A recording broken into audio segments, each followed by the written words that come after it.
Hello students, I welcome you all to this session. I am Vishali Kikan, Assistant Professor, Electronics and Communication Engineering Department at KIIT Group of Institutions. Today in this session we will be talking about the ion implantation equipment. So here we will be talking in detail about all of the equipments related to the ion implantation. So we will be talking about gas system, electrical system, vacuum system, and we will be talking about the ion beamline.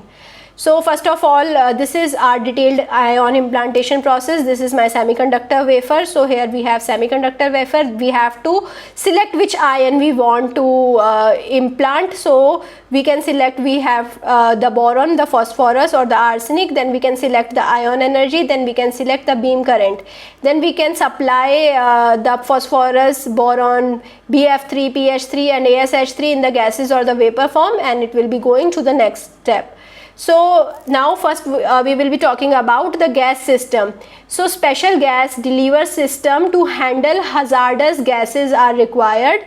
Special training is needed to change the gas bottles, and argon is used for purge and beam calibration in the gas systems. Then we have electrical system. It is a high voltage system, and we have to determine the ion energy that controls the junction depth.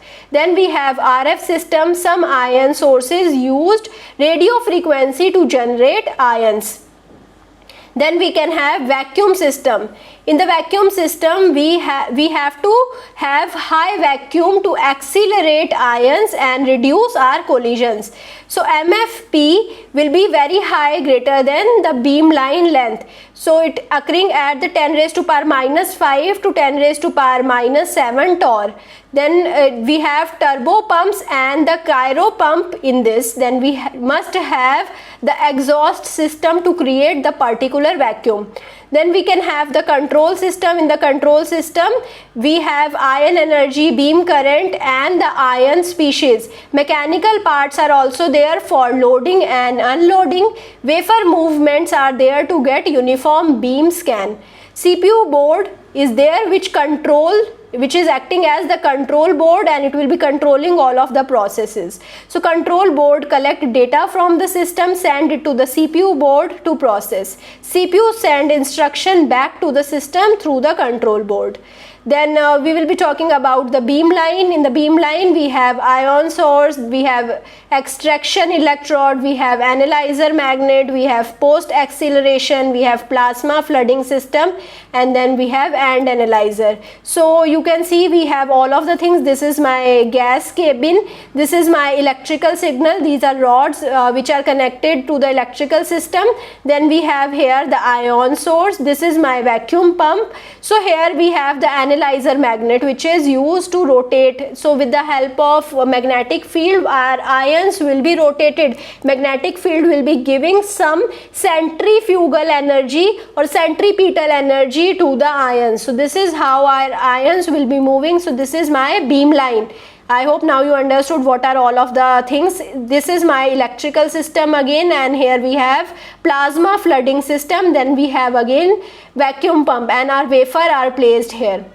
This is my AND analyzer.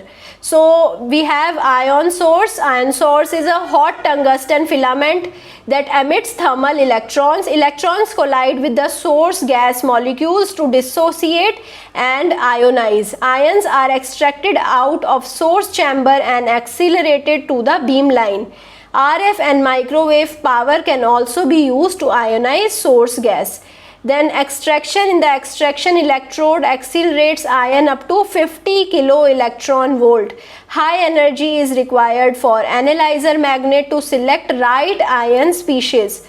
Then we have analyzer magnet. So we had to select the right analyzer magnet. Then what is the use of analyzer magnet? I told you it will be giving the centrifugal moment to the particle. So gyro radius of the charged particle in magnetic field relate with B field and mass charge ratio. So with the help of mass, we can control the mass with the help of the magnetic field. Actually, whatever mass I want to have, the magnetic field will be rotating the particular mass in a particular angle. If I have smaller mass, it will be having different rotation than a higher mass. So this is how I can differentiate between two types of masses with the help of a magnetic field. It is used for isotope separation to get enriched uranium-235. So this is how we will be having enriched uranium-235 also.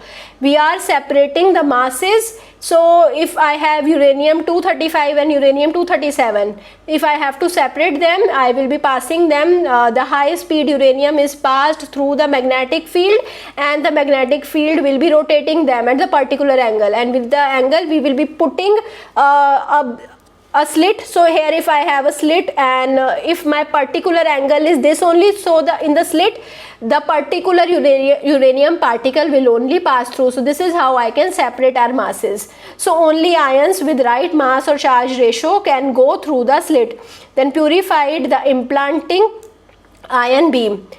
So this is my analyzer. You can see we have ion beam here. So the ion beam is going through the magnetic field, and we can have different masses and different deflection using the different masses. If I have a higher mass, it will be having higher deflection.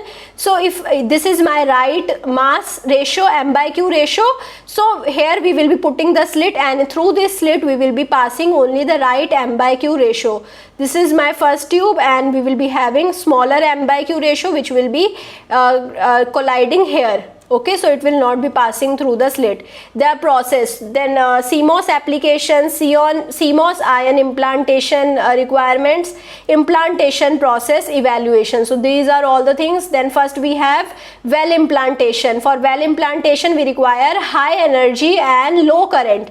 Okay, then we have VT adjust implantation. Why we require to adjust VT? In the enhancement type of MOSFET we have negative VT. So to correct this VT, we have to adjust the VT.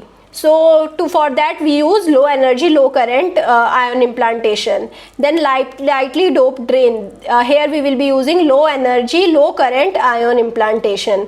Then we have lightly doped source or drain implantation. So here again low energy and high current. So here current is high, and this is how we can have lightly doped source or drain implantation.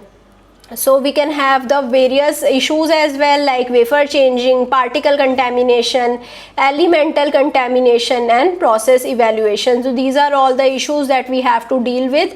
Then the safety issues are also there. One of the most hazardous process tools in the semiconductor industry is ion implantation. The various chemicals used, we have to control them. It is electromagnetic, then we have mechanical processes. All of the processes are there. This is why it is the most hazardous. So in the summary of ion implantation, I can say, if I have to make the well, it is high energy, low current. Source or drain, low energy, high current.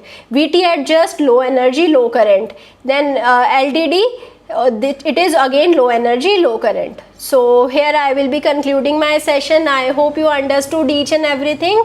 Still, if you have any kind of doubt, you can reach out to me. Thank you so much.